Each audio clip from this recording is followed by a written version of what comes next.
I finally made it, so I'm going to talk to myself here and let people know I'm doing a video. See if I can zoom out there a little bit, all the way out to 1,000 yards.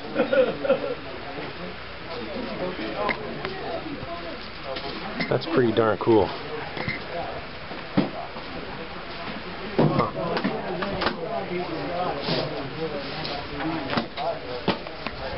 Good. Yep.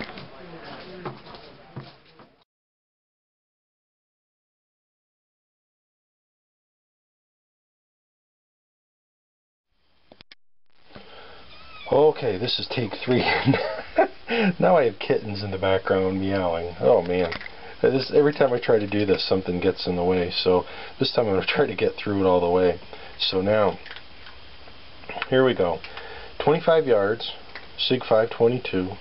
This is using the Winchester 555 round box ammunition, which is 36 grain, 1280 feet per second hollow point. And I shot from, I sat in a chair, and then I used a silhouette frame that I built for silhouette targets. I used that for a rest. So what I ended up really was a pivot point rest, I'm going to call it, because I didn't have it locked into anything. I just had the front part of the receiver resting on the frame, and then I was able to use that to help control, you know, some of the movement of my sight picture. So what we got going here is, you know, not a super great group. You know, it's 3 3/4 inches, 25 yards. Yeah, that's not going to win me anything, but well, nothing.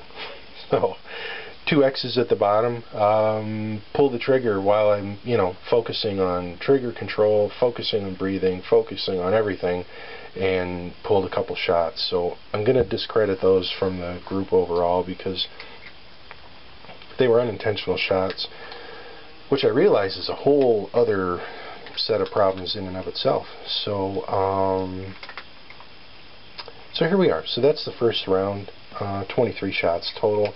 Now, you know, in the middle of that, really, there's some one-hole stuff going on, so really not unhappy with that part of it. If it weren't for those 4 around the queue, I would have been, you know, more pleased. So the problem with this first group, of course, is my fundamentals, my breathing and my trigger control. Well, last week I was at an NRA shooting event with electronic targets, and the guy that was in the lane that I was in, 25 yards, was really cool. Helped me, you know, to settle down, focus on what I was doing, and really make, you know, each shot count. A lot of my shooting has been steel plates, where speed is more your concern, where you're trying to level, you know, say 10, 15, 20, whatever plates in the fastest time that you can do it. And because there's no bullseye, anywhere you wing the plate, if it falls, it's a shot. So that's been the bulk of my shooting, really, the last few years has been, you know, with that in mind. So this guy at the NRA event helped me to focus on bullseye shooting, you know, where you're concerned with getting the utmost in accuracy. So that was cool for me just because it was a chance to wet my feet into that philosophy of shooting. So now, down to the second group that I shot, what I did is I took a piece of charcoal from my fire pit, put a dot down there, kidney area-ish, hip-ish, and I'm happy with that. Very happy. You can see that I definitely, from the first magazine, I was able to, the second 25 rounds, you know, get a little more control with my trigger and managed, let's call it, certainly 3, maybe even 4 shots on the charcoal itself, on the dot. So as far as an improvement over the first one, what more can I say? I mean, that was pretty much that was 100 for me, you know, if we were still in school and grade and all this stuff. So my third magazine, 25 rounds again, is a shoulder shot. Now, the thing that I didn't think about when I put the dot on the shoulder, right on the line like that, is there wasn't a lot of contrast. So the group opened back up, but it's still tighter than the first one overall, even though it's another, what, 3 3/4 inch group. That charcoal dot was miserable to see with a non-magnifying optic. So I really was just kind of, winging it and hoping that I was in the ballpark. So not unhappy with it with all that in mind. Now you notice this one says 6BR on it. That's for the brightness level that I used for the dot, because I'm still learning how to use a red dot. This is my first one ever. So back to the first group was 4 setting, and then this one was also 4 setting.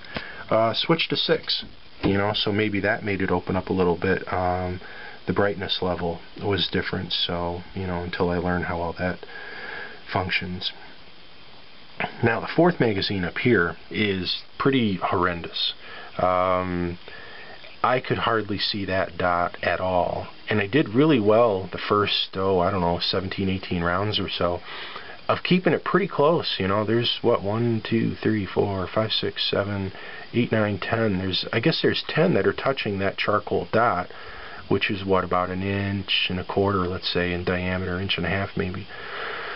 So overall, that top half is pretty darn good. But then I have all those, I'll call them flyers in the bottom under the squiggly line, and really they were just, I couldn't see that dot. So when I did my next group, what I did is I put a cross mark on it in a box. So you'll see my 5th one, and this is where I shot well. For me, this is amazing shooting. Everybody else may be able to do way better than that under whatever circumstances, but for me, that's pretty darn good. If this is the best I ever shoot in my life, I won't be, unashamed or unhappy with it. It's still, what, that's a squirrel, 25 yards. That's dinner if I have to. So that's about a 2 5/16 group, factoring in that little tiny flyer underneath there.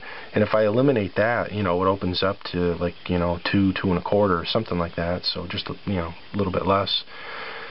That I'll take, if that's, again, the best I do ever, then I'm not unhappy with it, because I don't expect to ever be super, super good at this anyway. I'm just going to do the best I can and hope for the best.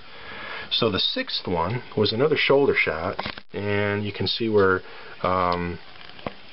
same thing, I, tried to put some extra marks on this to make it stand out a little bit more.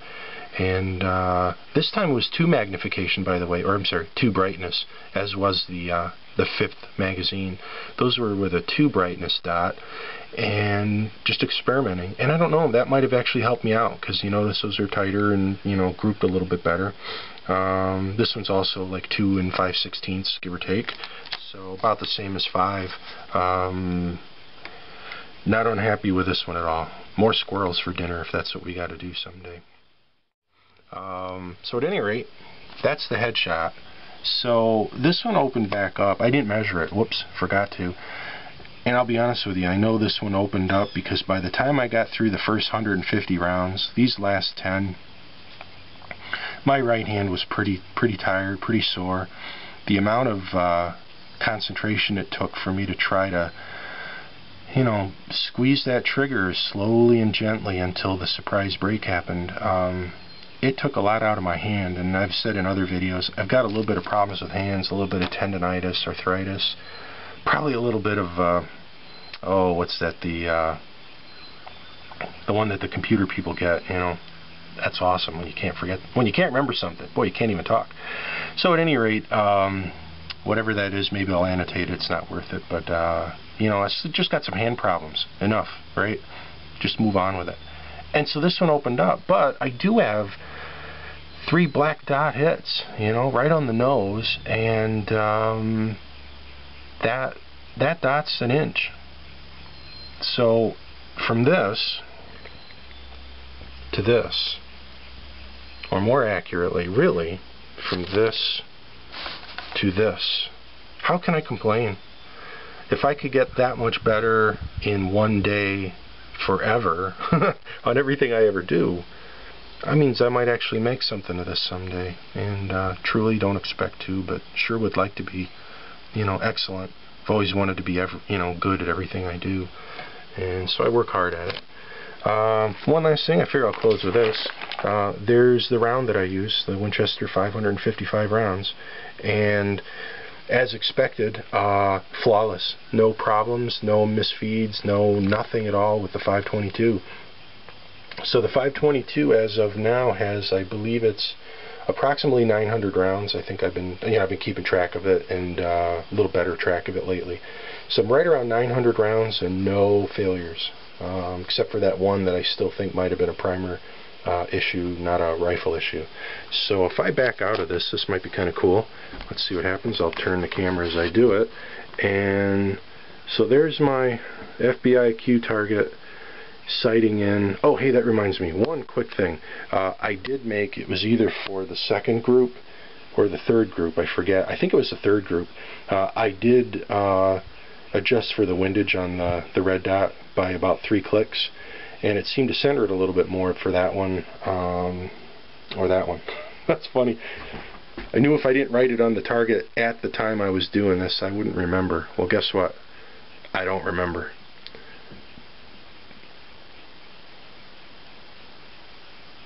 Well, thank you for watching this. I hope, somebody like me out there that's watching this, they'll say, hey, look, I'm not the greatest at this, but yeah, this guy's getting better.